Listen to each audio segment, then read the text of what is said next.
February of 2023, News Nation reported that an anonymous source had told them that Ethan Chapin was unalived in the doorway of Xana's bedroom. They also reported that Ethan had been cut in the neck, which was information revealed in the most recent Dateline episode.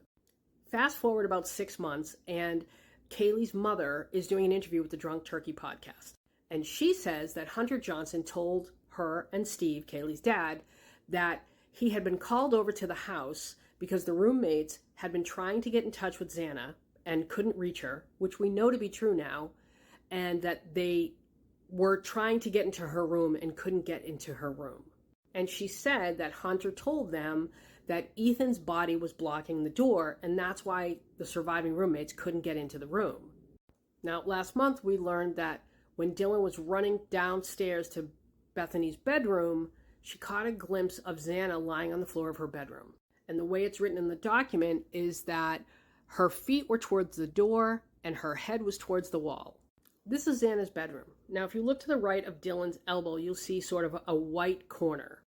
I happen to think there's something to the fact that on 2 different occasions, it was mentioned that somebody was unalived in the doorway. And I also think it's interesting that Kaylee's parents would directly cite Hunter as the source of this information that they learned about being called over to the house because the roommates couldn't get into Xana's room because they had been trying to reach her and couldn't, which again, we know is true now. I don't think that they would cite Hunter as a source that Ethan was blocking the door or Ethan's body was blocking the door unless they really believed it was true, which makes me think somebody's body was blocking the door. It just wasn't Ethan's.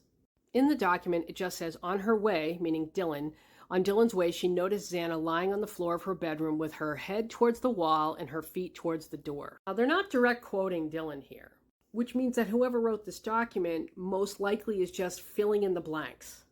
So if Dylan said, I went past her room and I saw her feet from the doorway, and then whoever wrote the document said, well, the feet were facing the door, which of course would imply that the head is facing a wall. I think Xana was blocking the door.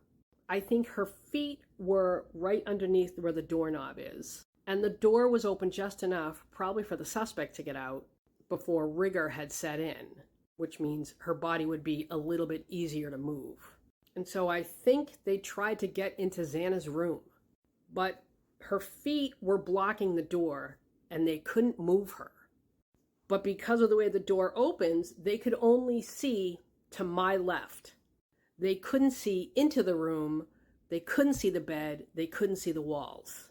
The door being blocked also helps explain the 911 audio, because it seems to take Hunter a significant amount of time to determine that something really horrible had happened to Xana and had happened in that room.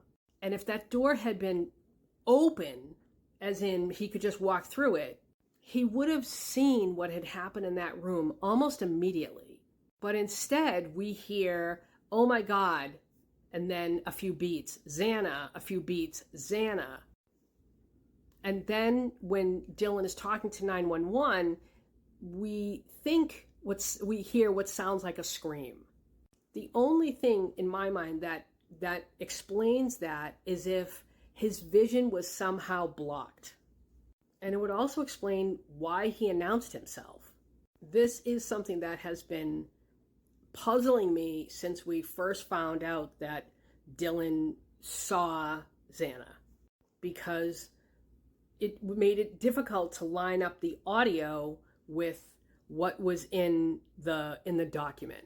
See, the problem with these documents is there's a need for a lot of nuance, and there's a lot of filling in of the blanks. And people are having a hard time figuring out who's saying what. Is it Dylan and Bethany saying this, or is it whoever was writing the document? So I think Kaylee's parents had a lot of the information correct. I think there was a foundation of truth to what they were telling Drunk Turkey. They just got the name of the person blocking the door wrong. So those are my thoughts on the topic. I want to hear what you think in the comments.